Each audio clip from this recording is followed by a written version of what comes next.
The most critical trial involving the largest COVID relief fraud in the country has come to a close, and the mastermind behind the scheme of misusing money intended for feeding kids has been found guilty, thanks to a dedicated, hardworking federal prosecutor who joins me next.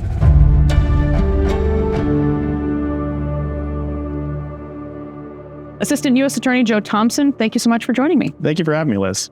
Really appreciate it. So this is your first sit-down interview since the verdict last month.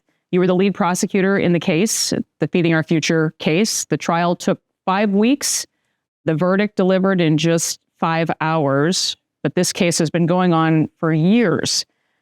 After years of work, how does it feel at this point to have this particular case behind you?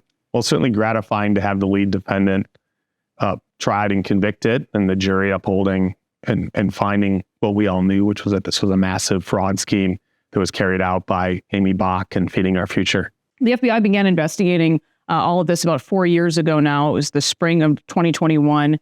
By January 2022, the fake meal sites, they were shut down. They were raided. Your office then, the Fraud and Public Corruption section of the District of Minnesota, soon began investigating. Take us back, though. What was going through your mind when you start piecing together and seeing for yourself the millions of dollars involved, the dozens of people here, just the massive scale of this fraud? Yeah, it was a very rapid investigation, as you know, but it started out actually as very little. It's not like we got a tip saying there was the largest COVID-19 fraud in the country was being carried out here in Minnesota. In fact, it was a tip that was relatively vague about potential issues with this federal child nutrition program fund. An FBI forensic accountant came to me and said, Joe, you should look at this case.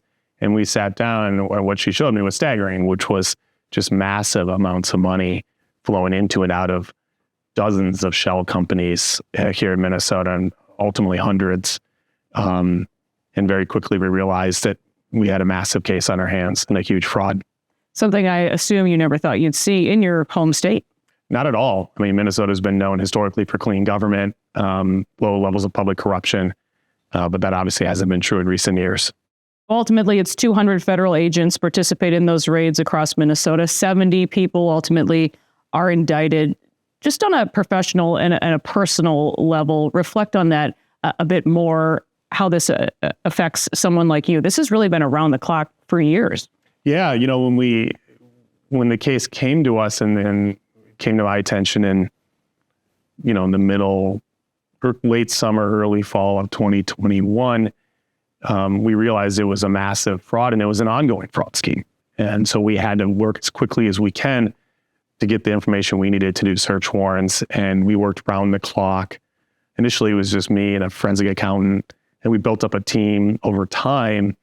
But I remember working round the clock in early January 2022 to get the search warrants written, drafted, and sworn out by the judge so we could do this huge operation that brought in, like you said, over 200 agents from all around the country to help on that day in January 20th, 2022, which was the coldest day of the year. It was 15 below that day.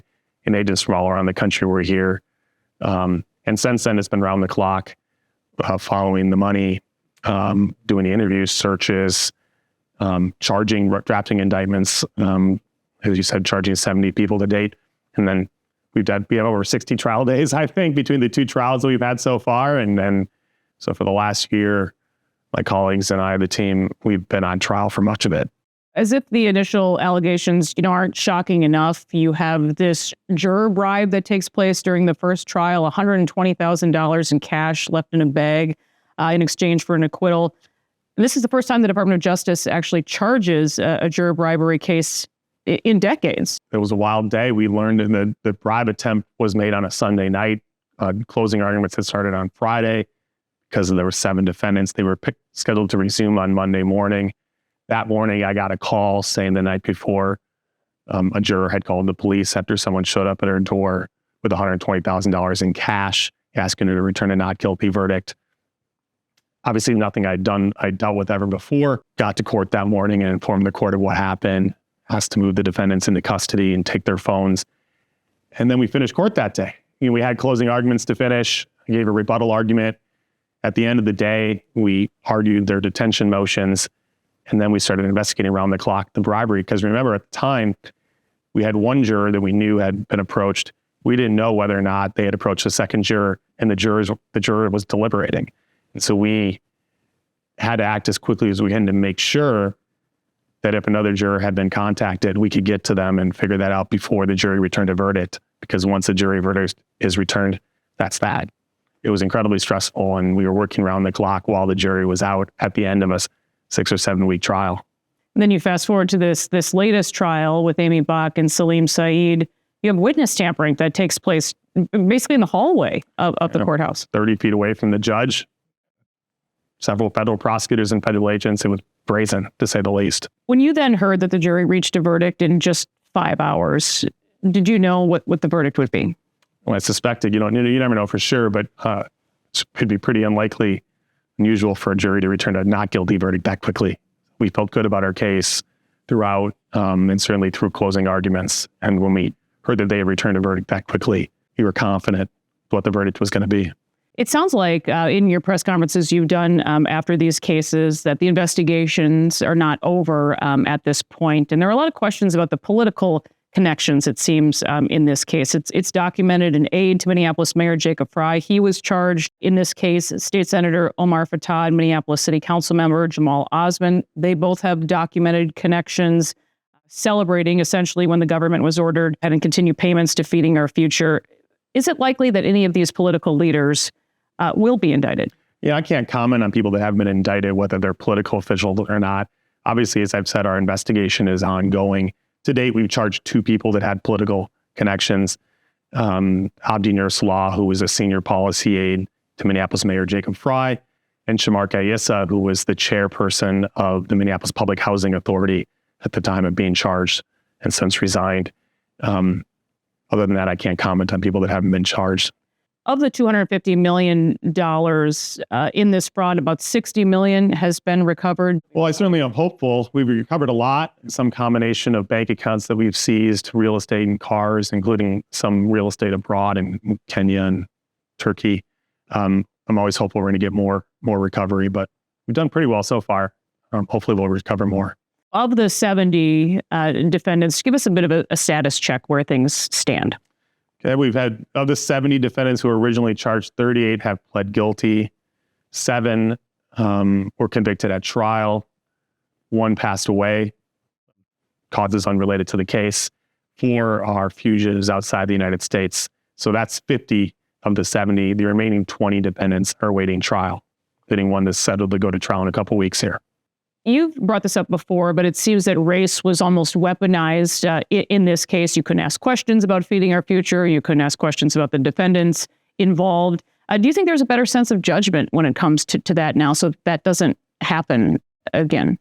I would hope so. I mean, I can comment on what's in the indictment, obviously, and what the jury heard at trial, which was that as part of its fraud scheme, Feeding Our Future, Amy Bach, weaponized allegations of racism. And in fact, filed a lawsuit accusing MDE and its employees of discriminating against Feeding Our Future and the sites under its sponsorship on the basis of their race and ethnicity. They did that not because MDE and its employees were actually discriminating against Feeding Our Future or the Somali community, but in order to push them off the investigation, to intimidate them, to make the public employees think it's not worth investigating this case, the potential fraud is not worth asking the questions.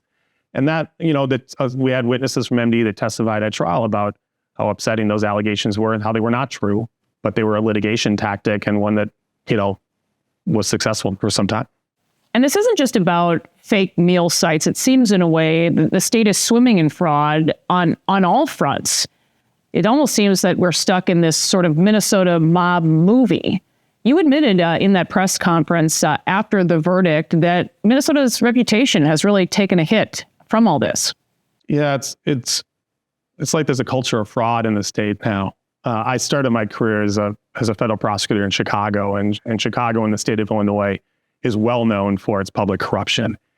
It's almost expected and accepted that politicians, whether it's city council members, aldermen, governors, mayors, will be corrupt, will take bribes, will be subject to influence. Minnesota's never been like that. It's never been viewed that way. And suddenly now, in recent years, we're known for fraud. And I worry that it's come to be accepted and expected here in the state of Minnesota. And I think that's a sad thing. Our state deserves better. Do you feel like now there is more of an awareness, or people will take action sooner? Lessons have been learned? Certainly there's more of a conversation about it. I think this case has really shined the light on some of the issues in our state. And this took place during the COVID pandemic. But as we've seen in the years since, even with, COVID receding into history, this problem of fraud in our state government programs remains. And I'm hopeful that Feeding Our Future won't be the end of the story. We won't view this as, it's just a one-off, during a crisis, during a pandemic. But it's really showing us we need to do better and that we can do better. And then as a state, we take it more seriously. I'm from here. I was born and raised here. It's a state that's been known for a high quality of life, low public corruption, good schools, nice parks. That's what Minnesota is supposed to be all about. And I hope that we can remain that way and get back to that culture, that place that we really can be here in Minnesota. Because, we don't have the beaches, we don't have the sunshine. What we have is high quality of life and a civic mindedness. And I hope we can get back to that. I think so many people would agree with that. But Assistant U.S. Attorney Joe Thompson, thank you for your work on this case. Thanks for being here. Thank you so much, Liz. Appreciate it.